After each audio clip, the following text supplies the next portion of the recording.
오늘 우리에게 주신 하나님 말씀 신약성경 마태복음 5장입니다. 17절에서 20절입니다. 내가 율법이나 선지자를 폐하러 온 줄로 생각하지 말라. 폐하러 온 것이 아니요 완전하게 하려 함이라. 진실로 너희에게 이르노니 천지가 없어지기 전에는 율법의 1.1획도 결코 없어지지 아니하고 다 이루리라. 그러므로 누구든지 이 계명 중의 지극히 작은 것 하나라도 버리고 또 그같이 사람을 가르치는 자는 천국에서 지극히 작다 일컬음을 받을 것이요 누구든지 이를 행하며 가르치는 자는 천국에서 크다 일컬음을 받으리라. 내가 너희에게 이르노니 너희 의가 서기관과 바리새인보다 더 낫지 못하면 결코 천국에 들어가지 못하리라. 아멘. 할렐루야. 예수님은 율법을 완성하러 이 땅에 오셨다고 분명히 말씀하셨습니다. 율법을 성취하고 또 율법에 요구하는 바를 이루기 위해 예수님이 이 땅에 오셨다는 건데요. 그렇다면 이제 율법을 예수님께서 이 땅에 오셔서 완성시키셨으니까 더 이상 구약의 율법은 우리에게 의미가 없는 게 아닙니까? 율법은 그냥 폐기해야 되는 게 아닐까요? 구약의 옛 언약을 통해 주신 율법이 예수님을 통해 완성되었으니까 새 언약 시대를 살아가고 있는 지금 우리에게는 더 이상 율법을 지킬 필요가 없는 것이 아닙니까? 라는 이런 의문을 가진 분들이 많습니다. 이 질문에 대답하기 위해서 예수님이 산상보훈에서 설교하셨던 내가 온 것은 율법을 완전하게 하려 함이다 라고 말씀하신 그 말씀의 의미가 어떤 것인지를 함께 생각해 보도록 하겠습니다. 율법을 완전하게 하신다는 의미, 첫째는 율법을 바르게 해석하신다는 의미입니다. 하나님은 아담의 마음속에 인간을 지으실 때부터 하나님의 형상으로 인간을 지으셨고 인간의 마음속에 양심을 통해 하나님의 법을 새겨 놓으신 것입니다. 그래서 인간은 자연스럽게 하나님의 뜻을 알고 하나님의 법을 기억하며 살게 되었지만 안타깝게 인간이 범죄함으로써 이 하나님의 형상이 흐려져 버렸습니다. 그래서 양심이 아직 존재하기는 하지만 그 양심이 흐려져서 하나님의 뜻을, 하나님의 법을 제대로 분별하지 못하는 상태에 이르게 되었습니다. 그럴 때 하나님은 하나님의 법을 계시를 통해서, 모세를 통해서, 그리고 많은 선지자들을 통해서 하나님의 특별한 계시인 이 말씀을 통해서 다시 한번 우리에게 기록되게 해주셨는데요. 바로 이렇게 기록된 것이 다름 아닌 하나님의 율법이고 그 중에서도 우리 하나님의 백성들이 어떻게 도덕적인 삶을 살아야 되는지에 대한 십계명은 하나님이 친히 돌판에다가 친히 새겨서 이제 그 법을 우리에게 주심으로 선명하게 잊어먹지 말고 이 하나님의 법을 따라 행하도록 그렇게 하셨습니다. 하지만 인간들은 자꾸만 이 하나님의 그 말씀을 왜곡시키고요. 그리고 본래 그 하나님의 그 율법의 바른 말씀과 더불어 그 문자적인 말씀도 중요하지만 그 율법이 담고 있는 율법의 정신이라고 할 수 있는 정의와 사랑과 믿음과 관계된 그런 정신은 무시해버리는, 그리고 그냥 문자적으로만 율법을 지키면서 그것으로 끝나는 것이 아니라 거기에다가 여러 가지 인간의 전통을 덧붙이는, 인간의 생각을 거기에 가미해서 여러 가지 복잡한 그런 인간의 전통들을 만드는 이런 일들이 있었기 때문에 예수님은 이제 율법의 정신에 맞게 이 율법이 과연 어떤 의미인지에 대해서 바르게 해석해 주시는, 그래서 오늘 우리가 읽은 이 산상수훈 전체를 보면 예수님께서 잘못 율법을 곡해하고 있는 부분들을 바로잡아서 바르게 해석해 주시는 그런 내용을 우리가 볼 수 있는 것입니다. 마태복음 5장에서부터 7장까지 나오는 이 산상수훈, 예수님께서 산 위에서 말씀하신 이 산상에서 하신 보배로운 말씀인 이 산상보훈에는 예수님께서 율법의 잘못된 해석을 바로 잡아주시는 내용들이 많습니다. 오늘 우리가 읽은 본문 바로 다음에 보면 살인하지 말라라고 하는 계명이 나오는데요. 그 부분을 말씀하시면서 율법에 살인하지 말라라고 했는데 사람들이 그 살인하지 말라는 율법을 단지 사람의 생명을 해하지 말라는 것으로만 이해했기 때문에 그것을 바르게 해석하셔서 형제에게 상처를 입히거나 형제를 미워하거나 형제와 다투고 싸우는 이 모든 것이 다 여기 살인하지 말라라고 하는 계명에 속해 있는 것이다 라고 예수님이 바르게 해석해 주셨습니다. 간음하지 말라는 구약의 율법도 단순히 육체적인 접촉을 하지 말라는 뜻이 아니라 더 바르게 해석해서 마음의 음욕을 품는 것까지도 이것은 간음하는 것이니 이를 버려야 한다라고 명확하게 예수님이 해석해 주셨습니다. 구약의 율법에서는 남자들이 아내를 버릴 때 합당한 사유가 없이 함부로 부부를 서로 이혼하는 이런 일들을 하지 못하도록 하기 위해서 정확한 이혼 사유를 명시해서 이혼 증서를 아내에게 써줌으로써 그 아내가 다시 재혼할 때 그 명시된 이혼 증서에 근거하여 다시 합법적으로 재혼할 수 있게끔 해줘라 라고 하는 그런 의미로 이혼 증서를 써서 합당한 사유가 있을 때만 이혼을 남발하지 말라고 그렇게 구약의 율법에 명시되어 있었으나 당시 사람들은 이혼 증서만 써주면 얼마든지 이혼할 수 있다라고 그렇게 하나님의 법을 왜곡해서 그래서 그냥 이혼 증서를 남발하면서 부인을 버리는 일을 너무도 쉽게 생각하는 이런 잘못된 모습이 있었기 때문에 예수님은 이를 바로잡으면서 율법에 나오는 내용을 설명하시고 바르게 해석해서 그래서 배우자의 외도 외에는 이혼하지 말아야 하고 뿐만 아니라 하나님이 짝지어 주신 것을 사람이 나눌 수 없다라고 분명히 말씀하심으로써 이혼 자체가 하나님이 금하고 계신다는 사실을 바르게 설명해 주셨던 것입니다. 또한 맹세를 남발하는 그 당시의 사람들, 헛맹세를 하지 말고 맹세한 것은 반드시 지켜야 된다고 하는 구약의 율법이 있었습니다. 그런데 그 율법 조항을 이제 악용해서 사람들이 자신의 거짓을 다른 사람들이 믿도록 만들기 위해서 맹세를 막 남발하는 이런 지경이 된 것입니다. 그래서 예수님은 이런 잘못된 그들의 습성과 잘못된 율법의 해석을 책망하시면서 아닌 건 아니라고 하고 옳은 것은 옳은 것이라고 단순하게 사실대로 정직하게 말해야 된다라고 율법을 바르게 해석해 주셨던 것입니다.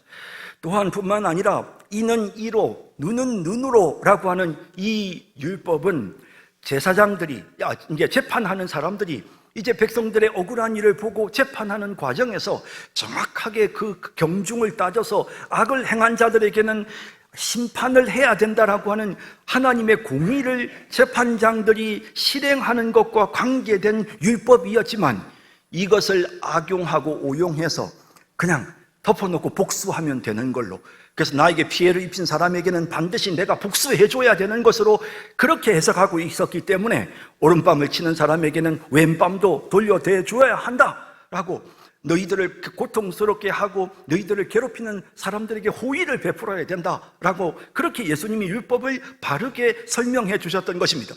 또한 당시의 종교 지도자들은 율법을 곡해해서 사람들에게 원수를 미워하라고 가르쳤습니다. 그러나 예수님은 원수들을 사랑해야 되고 원수들을 위해 기도해야 된다라고 율법의 바른 의미를 따라서 예수님께서 정확한 해석을 해 주셨던 것입니다. 물론 그러면서 예수님은 당시의 인간의 전통, 인간들이 만든 여러 가지 좋지 못한 전통들이 있었습니다. 안식일에 먹지 못하게 하고 안식일이라고 병든 사람을 치료하지 못하게 했던 그런 여러 가지 인간의 전통들을 주님께서는 거부하시면서, 그러면서 하나님의 긍휼과 하나님의 사랑을 따라서 바르게 율법을 준수하도록 그렇게 말씀하셨던 것입니다. 그런 의미에서 예수님은 이 땅에 율법을 완전하게 하기 위해 오신 분입니다. 율법의 정신과 의미를 바르게 해석해서 그 율법이 말하는 바대로 바르게 행하도록, 그 결과는 무엇입니까? 5장 48절에 있는 것처럼 하늘에 계신 너희 아버지의 온전하심과 같이 너희도 온전하라 라고 하는, 그래서 온전해지기 위해서 어떻게 하나님의 법을 지켜야 하는지에 대한 구체적인 지침을 만들어주시는, 율법을 바르게 해석해 주심으로써 율법을 완전하게 하시는 그런 예수님의 모습을 성경이 우리에게 보여주고 있는 것입니다. 그러므로 우리는 이제 인간의 전통이나 인간의 생각을 따라서가 아니라 정확하게 하나님의 계명을 따라, 하나님의 말씀을 따라, 특히 예수님께서 해석해 주신, 바르게 해석해 주신 그 말씀의 원리를 따라서 하나님의 법에 순종하며 살아가는 그런 우리 모든 성도님들이 다 되어야 될 줄로 믿습니다. 두 번째, 이제 예수님께서 율법을 완전하게 하셨다라고 하는 두 번째 의미는 무엇이냐 하면, 율법을 완성하시고 율법의 요구를 이루셨다라는 그런 의미입니다. 우리가 이 산상수훈의 내용을 다 읽어보지는 못했지만 마지막 결론 부분인 7장 부분에 가면 굉장히 강력하게 율법에 순종해야 된다는 사실이 나타나고 있습니다. 율법을 지키는 순종의 열매를 맺어야 한다라고 강조하시는데요, 마태복음 7장 18절 이하에 보면 좋은 나무가 나쁜 열매를 맺을 수 없고 못된 나무가 아름다운 열매를 맺을 수 없느니라. 아름다운 열매를 맺지 아니하는 나무마다 지켜 불에 던져지느니라. 이러므로 그들의 열매로 그들을 알리라 라고 말씀하시면서 열매가 있어야 된다. 순종의 열매를 맺지 않으면 그러면 찍혀서 불에 던져질 것이다 라고 말씀하시는 모습을 보게 되는 것입니다. 그러면서 율법에 순종하는 열매를 맺지 않으면 그가 비록 대단한 신앙생활을 했다 하더라도, 외형적으로는 엄청난 믿음의 행동을 했다 하더라도 결코 열매를 맺지 않으면, 하나님의 법에 순종하는 열매를 맺지 않으면 천국에 들어갈 수 없다고 예수님이 가르치셨습니다. 21절 이하에 계속 이런 말씀이 나옵니다. 나더러 주여 주여 하는 자마다 다 천국에 들어갈 것이 아니요 다만 하늘에 계신 내 아버지의 뜻대로 행하는 자라야 들어가리라. 그날에 많은 사람이 나더러 이르되 주여 주여 우리가 주의 이름으로 선지자 노릇하며 주의 이름으로 귀신을 쫓아내며 주의 이름으로 많은 권능을 행하지 아니하였나이까 하리니, 그때 내가 그들에게 밝히 말하되 내가 너희를 도무지 알지 못하니 불법을 행하는 자들아 내게서 떠나가라 하리라 라고 말씀하고 있는 것입니다. 주여 주여 하는 신앙적인 외적인 행위가 있다고 해서, 외적인 모습이 있다고 해서 그 사람들이 천국에 들어갈 수 있을 줄로 아느냐? 하늘에 계신 내 아버지의 뜻대로 행해야, 하나님이 원하시는 뜻대로, 그게 뭡니까? 법이죠. 율법입니다. 하나님께서 우리에게 주신 율법입니다. 하나님을 사랑하고 이웃을 사랑하도록 구체적으로 하나님께서 제시해 주신 그 율법입니다. 그 법을 행하는 자라야 천국에 들어갈 수 있다라고 말씀하셨습니다. 우리 중에 또 가끔씩은 이런 특별한 능력을 행하는 사람들도 있을 수 있습니다. 귀신도 쫓아내고 또 많은 권능을 행하는 그런 역사가 나타날 수도 있습니다. 하지만 그런 일들을 했다 하더라도 그가 율법의 말씀을 따라 순종하지 않으면 그는 결코 하나님 백성, 천국 백성 될 수 없음을 말하고 있는 것입니다. 불법을 행하는 자들은 주님을 떠날 수밖에 없게 되는 것입니다. 이 불법이라고 하는 말이 무슨 뜻입니까? 법이 아닌 것을 행하는 것입니다. 법이 시키지 않는 삶을 사는 것입니다. 법대로 살지 않는 것이 불법입니다. 헬라어 원에도 보면 아노미아, 불법이라는 말을, 근데 사실은 이 아라는 말은 부정 접두사이고, 그리고 또 뒤에 나오는 이 노모미아, 이 노모스라는 말은 율법이라는 뜻입니다. 그러니까 율법을 부정하는 삶, 율법을 따르지 않는 삶이 바로 불법입니다. 이런 불법이 바로 죄입니다. 요한일서 3장 4절에 죄를 짓는 자마다 불법을 행하나니 죄는 불법이라. 죄가 뭡니까? 하나님의 법을 따라 행하지 않으면 그게 죄인 것입니다. 자, 이렇게 하나님의 법인 율법의 말씀을 따라서 행해야만, 그래야만 너희가 천국에 들어갈 수 있다라고 분명하게 말씀하셨습니다. 당시에 나름대로는 그 율법의 조항들을 꼼꼼하게 지키면서 실행에 옮겼던 그 바리새인들, 서기관들, 종교 지도자들, 이런 사람들이 행하는 것은 그냥 외적인 것으로 행하는 거지만 주님은 그것보다 더 의로워야 한다.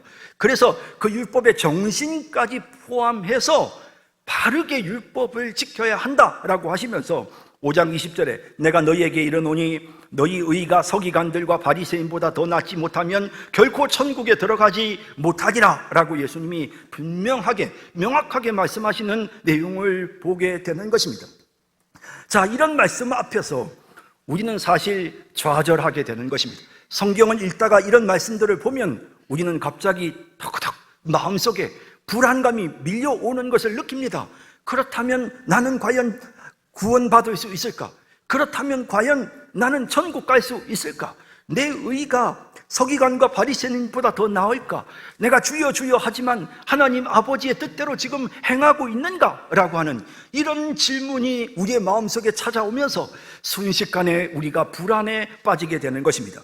바울은 로마서와 갈라디아서를 통해서 이와 같은 사실을 정확하게 표현했습니다. 율법이 우리를 절망에 빠뜨린다는 것입니다.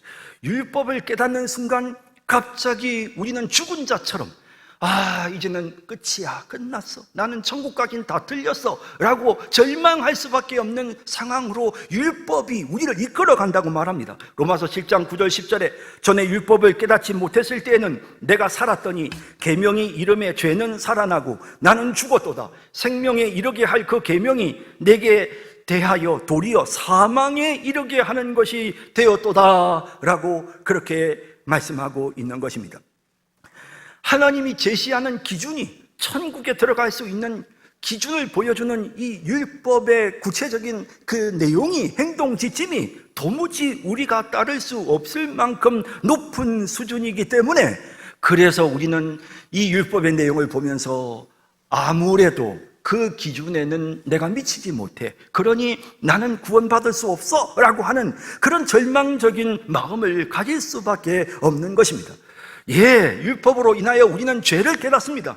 율법으로 인하여 우리가 소망이 없는 자인 것을 우리는 결론 내릴 수밖에 없습니다. 예수님이 해석해 주시는 그 내용을 보면서 더더욱이 구약시대의 종교 지도자들이 실천했던 것보다 더 엄격하고 더 그 율법의 정신까지도 강조하시는 예수님의 그 율법 순종의 원칙을 접하면서 우리는 순식간에 우리 자신이 무너져버리고 우리는 구원받지 못한다는 결론에 이를 수밖에 없는 것입니다. 그런데 그게 끝이 아니지 않습니까?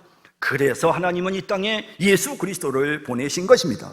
예수님이 이 땅에 오셔서 율법의 모든 요구를 이루신 것입니다. 그게 바로 예수님이 율법을 완전하게 하려 이 땅에 오셨다는 말씀의 의미입니다. 로마서 8장 3절 4절은 이 부분을 이렇게 정확하게 해석해 주고 있습니다. 율법이 육신으로 말미암아 연약하여 할 수 없는 그것을, 우리는 연약해서 율법을 지키지 못합니다. 율법이 요구하는 의로운 삶 우리는 살 수 없습니다. 왜? 너무 연약해서요. 그것을 하나님은 하신답니다. 하나님이 어떻게 하셨다는 것입니까? 그 율법이 요구하는 의로운 삶을 하나님께서 우리로 하여금 살게 하시는데, 곧 죄로 말미암아 자기 아들을 죄 있는 육신의 모양으로 보내어 육신의 죄를 정하사 아무 죄 없는 예수님이 이 땅에 오셔서 율법의 모든 요구를 이루셨습니다. 율법대로 흠 없이 예수님이 사셨습니다. 그리고 모든 죄를 짊어지시고 육신을 따르지 않고 그 영을 따라 행하는 우리 신약시대 성도들에게는 성령이 임합니다. 성령이 우리를 이끄십니다. 그러므로 신약시대 모든 성도들에게, 예수 믿는 성도들, 율법의 요구가 이루어지도록, 율법이 우리에게 원하는 것은 의입니다. 율법은 우리에게 뭐라고 말합니까? 이렇게 거룩하고 의롭게 살아라. 그러면서 또 한 가지 뭡니까? 너희가 그렇게 살지 못하면 죽어야 된다. 피 흘림이 없은즉 사함이 없느니라. 율법이 말하는 건 그겁니다. 죄의 삭성 사망이다. 너희들이 죄를 지었으니 죽어야 한다는 것입니다. 그게 율법의 요구사항입니다. 율법대로 의롭게 거룩하게 살든지 아니면 율법대로 살지 못하면 죽든지 그겁니다. 그 율법의 요구를 따라 예수님은 율법대로 의롭게 사셨을 뿐만 아니라 우리를 대신해서 예수님이 십자가에 못 박혀 죽으심으로써 우리 대신 죽어서 율법이 요구하는 그 모든 의의를 이루는 것입니다. 예수님이 율법을 완성시키셨고 율법의 요구를 이루신 것입니다. 로마서 8장 4절에 나오는 바로 우리에게 율법의 요구가 이루어지게 하려 하심이니라 라고 하는 이 이루어지게라고 하는 이 헬라어 단어가 플레이로라고 하는 단어입니다. 이 단어가 바로 예수님이 율법을 완전하게 하러 오셨다고 하는 앞서 우리가 보았던 5장 17절에 나오는 내가 율법을 완전하게 하려 함이라고 할 때에 그 완전하게라는 단어가 바로 역시 이 플레이로인 것입니다. 단번에 예수님께서 단 한 번에 율법의 모든 요구를 다 이루어 주신 것입니다. 율법을 완전하게 만들어 버렸습니다. 율법을 완성시키시고 단번에 예수님이 율법을 성취하셨습니다. 십자가에 못 박혀 죽어 주심으로써 율법이 요구하는 대로 우리를 죄값을 치루어서 우리를 의롭게 만들어 주신 것입니다. 그래서 고린도후서 5장 21절은 이렇게 말씀합니다. 하나님이 죄를 알지도 못하신 이를 우리를 대신하여 죄로 삼으신 것은 우리로 하여금 그 안에서 하나님의 의가 되게 하려 하심이라 라고 말씀하고 있는 것입니다.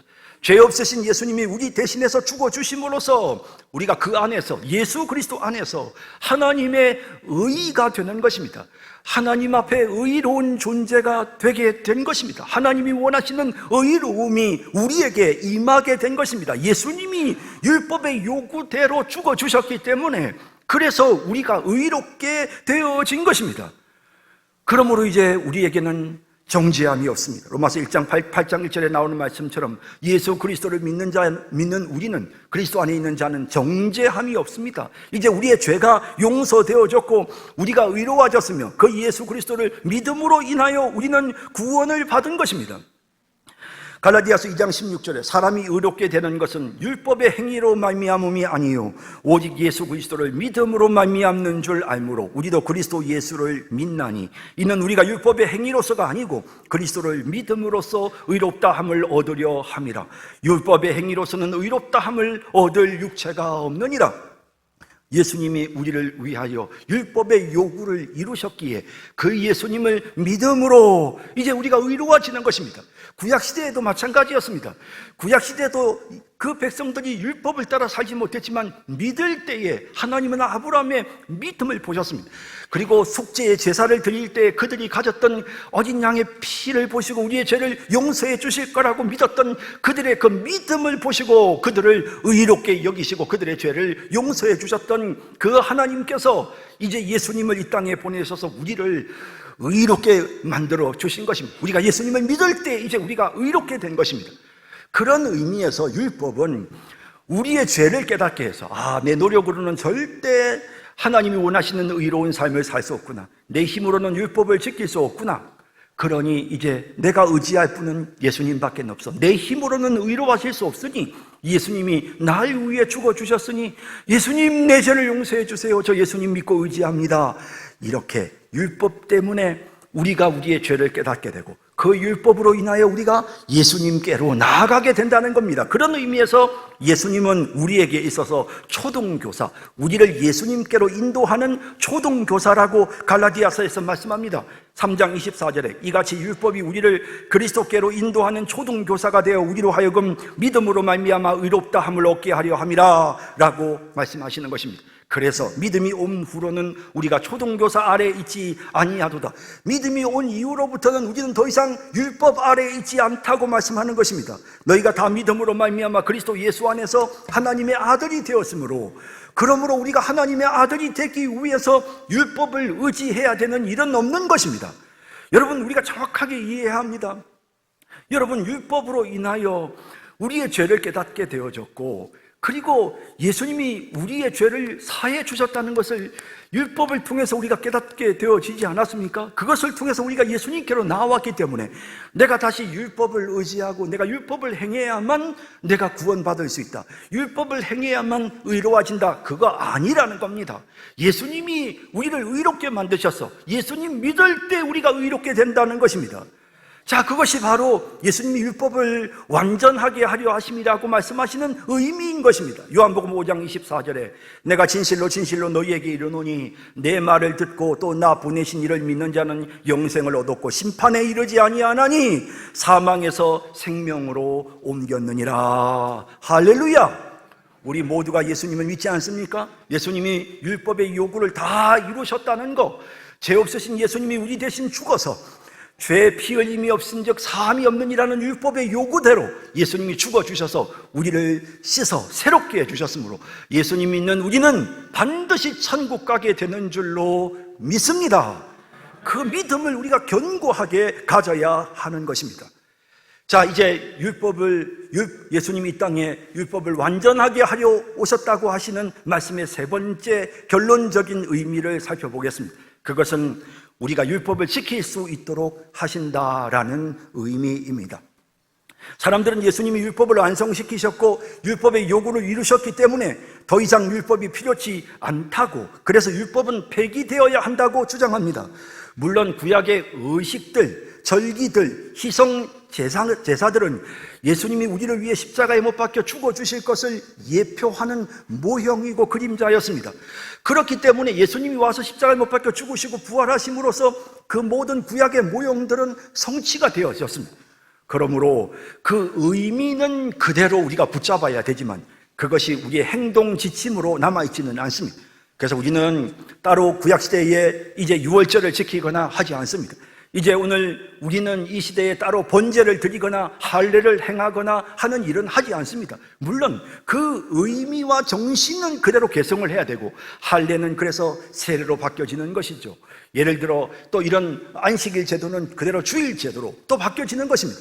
이런 부분에서 변화가 있고 또 구약의 많은 율법들이 그것으로 인해서 정리가 되어지고 예수님을 통해서 완성되어짐으로 더 이상 우리가 그것에 따라서 행하지 않아도 되는 것이 분명하지만, 율법은 여전히 변함없이 하나님의 기쁘신 뜻을 우리에게 보여주는 그와 같은 하나님의 백성들의 삶의 기준인 것입니다. 하나님께서 율법을 주셨을 때 그 율법은 하나님의 마음입니다. 우리가 부모로서 자식들에게 너 공부 열심히 해야 돼, 공부 좀 하거라, 얘야 그런 음식은 먹으면 안 된단다, 야 너 좀 가서 쉬어야 되지 않겠니, 어떤 법을 부모가 말할 때 그 법은 부모의 마음입니다. 하나님 아버지의 마음이 율법에 담겨져 있습니다. 율법에 기록되어 있는 그 내용 속에는 하나님 아버지의 마음이 거기에 담겨져 있습니다. 하나님 아버지의 성품이 거기에 담겨져 있는 것입니다. 예수님도 그 율법의 모습을 따라서 사셨습니다. 우리가 예수 믿고 구원받은 하나님의 자녀로서 예수님의 모습을 본받아야 하지 않습니까? 그럼 본받아야 될 예수님의 모습은 어떤 모습입니까? 율법을 행하시는 예수님의 모습입니다. 하나님 아버지를 사랑하시고 또 이웃을 사랑하시면서, 그러면서 예수님은 철저히 바르게 율법을 실천하시는 모습을 보여주셨습니다. 왜냐하면 율법은 하나님 아버지의 뜻이기 때문입니다. 물론 인간이 만들어낸 전통은 거부하셨지만 하나님 아버지의 율법은 그대로 예수님이 지키시는 모습을 우리에게 보여주는 것입니다. 그래서 율법은 이처럼 하나님의 백성, 이미 구원받은 하나님의 백성들인 우리에게 어떻게 살아야 될지를 보여주는, 하나님이 기뻐하시는 삶은 어떤 것인지를 보여주는 기준으로서 오늘날도 그 율법은 변함없이 존재하는 것입니다. 그래서 예수님 뭐라고 말씀하시는 줄 아십니까? 우리가 읽었던 오늘 본문 5장 17절에서 내가 율법을 완전케 하려 함이라고 말씀하신 이후에 바로 예수님은 율법 폐기를 말씀하신 것이 아니라 18절 보시죠. 진실로 너희에게 이르노니 천지가 없어지기 전에는, 이 천지가 없어지는 것은 예수님이 재림하셔서 새 하늘과 새 땅이 이루어지는 것을 말하는 것입니다. 기존의 하늘과 땅이 완전히 새롭게 변화되어져서 새 하늘과 새 땅이 될 그때, 여기 천지가 없어지기 전, 언제를 말합니까? 마지막 종말을 말하는 것입니다. 이 마지막 종말의 순간이 이루어질 때까지는 어떻습니까? 율법의 1.1획도 없어지지 않고 이루어진답니다. 그러면 여기 없어지지 않고 하나님의 법이 이룬다라고 하는 이 표현은 무엇입니까? 이게 뭘 의미합니까? 하나님의 율법을 지킨다는 것입니다. 이제 하나님의 백성들이 구원받은 하나님의 백성들이 이 율법을 지킨다는 것입니다. 이제 구원받은 하나님의 백성들이 성령의 도움을 의지하여 그 율법을 지킨다는 것입니다.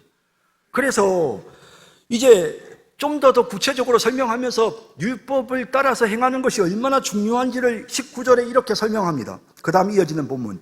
그러므로 누구든지 이 계명 중에 지극히 작은 것 하나라도 버리고 또 그같이 사람을 가르치는 자는 천국에서 지극히 작다 일컬음을 받을 것이요 누구든지 이를 행하며 가르치는 자는 천국에서 크다 일컬음을 받으리라 라고 말씀하고 있는 것입니다.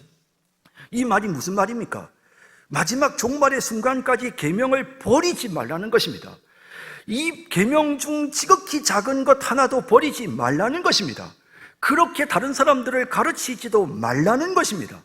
그리고 이를 행하면서 또 다음 세대에게 이를 행하도록 가르치라는 것입니다. 천국에서 이 계명을 지킨지 여부를 따라서 하나님께로부터 평가를 받게 될 것이다.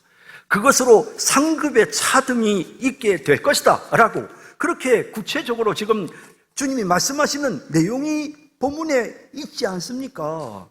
자, 여러분, 정확한 개념 오늘 제가 말씀드립니다.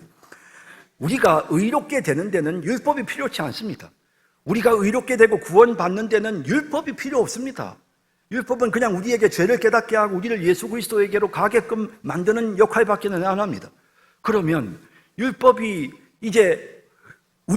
그러므로 이제 우리가 구원받고 우리가 의롭게 되어지는 것은 오직 믿음으로 되는 것입니다. 예, 맞습니다. 우리가 의롭게 되는 거 분명히 믿음으로 되는 것입니다. 그런데 그것이 끝이 아닙니다. 우리는 구원을 완성해야 합니다. 구원을 이루어야 됩니다. 우리가 천국 가는 것은 이미 정해져 있는 일이지만 천국에 가서도 우리가 크다 일컬음을 받을 수 있도록 우리가 정말 성화가 되어야 하는 것입니다. 우리가 예수 그리스도의 모습을 닮아야 하는 것입니다. 우리가 닮아야 될 예수님의 모습 어떤 것입니까? 율법을 행하시는 예수님의 모습입니다. 우리가 닮아야 되는 예수님의 모습, 율법을 바르게 해석하셔서 오른밤을 때리면 왼밤을 돌려대셨던 예수님의 그 모습이 우리가 본받고 따라야 될 우리의 신앙의 목표인 것입니다. 여러분, 우리가 성화가 되어져야 됩니다. 성화를 위해서는 하나님이 기뻐하시는 뜻이 무엇인지를 알아야 성화될 수 있습니다. 우리가 성화가 되는데 아무렇게나 성화가 뭐지? 성화되는 게 뭐야? 기도만 열심히 하면 그게 성화되는 건가? 구제만 열심히 하면 성화가 되는 건가? 성화가 거룩해지는 것, 주님이 오시는 그날까지 우리는 성화되어야 되는데 그 성화가 뭔가? 그 기준은 바로 율법입니다. 율법을 통해서 우리가 어떻게 거룩하여지는지에 대한 정확한 방향성, 그리고 구체적인 모습, 그리고 우리가 나아가야 될 목표가 무엇인지를 율법을 통해서 우리에게 제시하고 있는 것입니다. 여러분, 생각해 보십시오. 새 언약, 우리가 예수님을 믿음으로 이제 새 언약이 체결되어졌습니다. 예수님의 피로써 이제 신약시대에 우리는 새로운 언약을 맺었습니다. 그러면 신약시대에 우리가 새 언약을 맺었는데 새 언약은 어떤 것입니까? 예레미야 31장 33절에 이렇게 말씀하십니다. 그날 후에 내가 이스라엘 집과 맺을 언약은 이러하니, 이게 새 언약입니다. 예레미야서에 나오는 곧 내가 나의 법을 그들의 속에 두며 그들의 마음에 기록하여 나는 그들의 하나님이 되고 그들은 내 백성이 될 것이라. 여호와의 말씀이니라. 여러분, 이 말씀 보십시오. 새 언약은 무엇입니까? 하나님의 법을 우리의 마음속에 두는 것입니다. 자, 새 언약이 무엇입니까? 구약의 옛 언약은 하나님의 율법으로 글로 기록되게 하셨습니다. 새 언약은 무엇입니까? 그 법을 우리의 마음에 새기십니다. 성령을 보내셔서 하나님의 법을 우리의 마음에 새깁니다. 여러분, 그 법이 뭡니까? 내가 나의 법을, 여러분, 하나님께서 3000년 전에 주셨던 하나님의 법이 2000년 뒤에는 다 바뀝니까? 물론 예수님을 통해서 성취된 제사 제도는 우리에게 더 이상 필요치 않습니다. 왜? 예수님이 이루셨으니까요. 예수님이 보여주는 것들은 이제 성취가 되었으니까. 하지만 하나님께서 우리에게 말씀하시는 하나님을 사랑하고 이웃을 사랑하라고 우리에게 주신 계명들, 구약의 율법을 통해서 우리에게 구체적으로 지시하셨던 행동 지침들, 이 모든 것들은 그 하나님의 법은 새 언약에서도 바뀌지 않는 것입니다. 새 언약에 대해서 에스겔서 36장 26절 이하에 이렇게 말씀합니다. 또 새 영을 너희 속에 두고, 성령을 부어주신다는 겁니다. 너희 속에 두고 새 마음을 너희에게 줄 것이다. 그래서 너희 속에 있는 굳은 마음은 제거하고 부드러운 마음을 줄 것이고, 또 내 영을 너희 속에 두어서 너희로 내 율례를 행하게 만들 것이고 너희가 내 규례를 지켜 행할 것이다 라고 말씀하고 있습니다. 새 언약에서는 성령의 도우심을 받아서 이제 우리의 마음에 새겨진 대로 하나님의 율례를 행하고 하나님의 규례를 지키게 됩니다. 그럼 여기서 말하는 이 율례와 이 규례는 도대체 무엇입니까? 무엇입니까? 그것은 바로 율법입니다. 율법. 물론 우리가 새롭게 다시 한번 그것을 깨달아야 하기 때문에 새 계명이라고 표현했지만 그 새 계명이라고 표현된 내용이 새로운 것이 아니고 바로 구약에 우리에게 제시된 하나님 사랑하고 이웃을 사랑하라고 하는 기본적인 계명이 우리에게 그대로 우리에게 전해지고 있는 것입니다. 여러분, 이제 우리는 이 말씀을 따라서 이 율법이 우리의 삶 속에 구체적으로 나타나도록 우리가 애쓰고 노력해야 하는 것입니다. 여러분, 디모데후서 2장 5절에 보면 경기하는 자가 법대로 경기하지 아니하면 승리자의 관을 얻지 못할 것이며 라고 말씀하시는 내용을 볼 수 있습니다. 하나님께서 이제 신약시대 성도들로 하여금 마음껏 우리의 인생의 이 현장에서 뛰게 하셨습니다. 달리게 하셨습니다. 그런데 달릴 때 하나님 우리에게 성령의 능력을 주십니다. 그래서 정말 우리는 엄청난, 구약의 성도들은 상상할 수도 없는 엄청난 엔진을 달고 있습니다. 우리는 진짜 빨리 뛸 수 있고 우리는 길게 뛸 수 있습니다. 우리에게는 엄청난 능력이 있습니다. 그런데 트랙은 변함이 없습니다. 우리가 달려야 될 우리의 인생의 트랙, 방향성, 우리가 살아내야 되는 그 거룩한 삶의 모습은 변함이 없습니다. 그 삶의 모습, 트랙이 바로 율법입니다. 율법을 통해서 하나님은 우리에게 분명한 것을 가르쳐 주신 것입니다. 사랑하는 성도 여러분, 어떤 사람들은 주의를 지키는 것을 구약의 법이라고 생각하고 신약 시대에는 지키지 않아도 된다고 생각합니다. 구약의 안식일을 구별하여 거룩하게 지키기 위해 노동을 시라고 하셨지만 신약 시대에는 무슨 노동이든지 해도 된다고 생각합니다. 아닙니다. 신약 시대에도 하나님은 우리가 주일을 다른 날과 구별하여 온전하게 지키기를 원하십니다. 우리가 주일날 어떻게 해야 될지를 이미 구약 시대에 하나님은 율법을 통해 십계명을 통해서 우리에게 정확하게 보여주셨습니다. 주일날 어떤 모습으로 어떻게 지켜야 하는지 그 기준을 우리에게 명확하게 하나님께서 이미 십계명을 통해서 가르쳐 주셨습니다. 어떤 사람은 11조가 구약의 율법에 명시된 제도이기 때문에 신약 시대에는 더 이상 지킬 필요가 없다고 주장합니다. 아닙니다. 하나님은 11조를 통해 헌금의 기준을 우리에게 분명히 제시해 주셨습니다. 반드시 11조를 하나님께 신약 시대에도 드려야 합니다. 어떤 사람들은 오늘날에는 그리스도인들도 결혼에 매이지 않고 성적인 자유를 누릴 수 있고 쉽게 이혼할 수 있다고 주장합니다. 아닙니다. 신약 시대에도 하나님은 분명히 하나님이 짝지어 주신 것을 인간이 나눌 수 없다고 하셨습니다. 어떤 사람들은 구약시대 율법에는 부모를 공경하라 하시고 부모를 멸시하는 자는 죽이라 하셨지만 오늘날에는 모든 권위주의가 사라졌다며 어른들을 함부로 대하고 부모를 멸시하며 권위를 가진 자들을 부정합니다. 아닙니다. 부모를 공경하는 것, 하나님이 세우신 권위를 인정하고 그 권위에 순종하는 것이 오늘날도 변함없으신 하나님의 뜻입니다. 어떤 사람들은 남성과 여성이 결혼하는 것은 율법에 매이는 것이고 각자의 취향과 특성을 따라 동성이 서로 결혼할 수 있다고 주장합니다. 아닙니다. 하나님이 구약시대에 정하신 법이 남자가 부모를 떠나 아내와 연합하여 한 몸을 이루라고 하신 그 구약의 법은 신약시대에도 변함없이 그대로 지켜져야 하는 것입니다. 여러분, 우리 정확하게 잘 이해하십시다. 율법을 통해 우리의 죄를 깨달았고 예수님이 율법을 바르게 해석해 주셨으며 율법을 완성하셨고 율법의 요구를 다 이루어서 예수님이 우리를 의롭게 만드신 것은 우리가 인정하면서도 그 율법을 우리의 삶의 지침으로 삼고 그 율법을 따라 행하는 데 있어서는 우리가 얼마나 많이 소극적인지 모릅니다. 세속화되어 가고 있습니다. 세상이 점점 세속화되어져 가고 자기들 마음대로, 그래서 구약과 신약은 서로 다르다라는 그런 명분을 내세우면서 그러면서 자기들 마음대로 살려고 하는 이런 악한 모습을 보게 되는 것입니다. 여러분, 하나님께서 구약에 제시하셨던 그 율법, 그 율법에 대한 예수님의 바른 해석을 따라서 실천해야 됩니다. 우리는 성화되어져야 합니다. 그 모습 그대로 행하셨던 예수님의 모습을 우리가 본받아야 합니다. 율법은 하나님의 성품입니다. 그 하나님의 성품을 따라서 율법을 지켜 행하는 우리 모든 성도들이 다 되시기를 주님의 이름으로 축복합니다. 사랑의 주님, 오늘 이 시간 하나님의 말씀을 통해서 우리가 율법을 어떤 자세로 대해야 되는지, 율법이 어떤 기능을 하는지 우리에게 알려주셔서 감사합니다.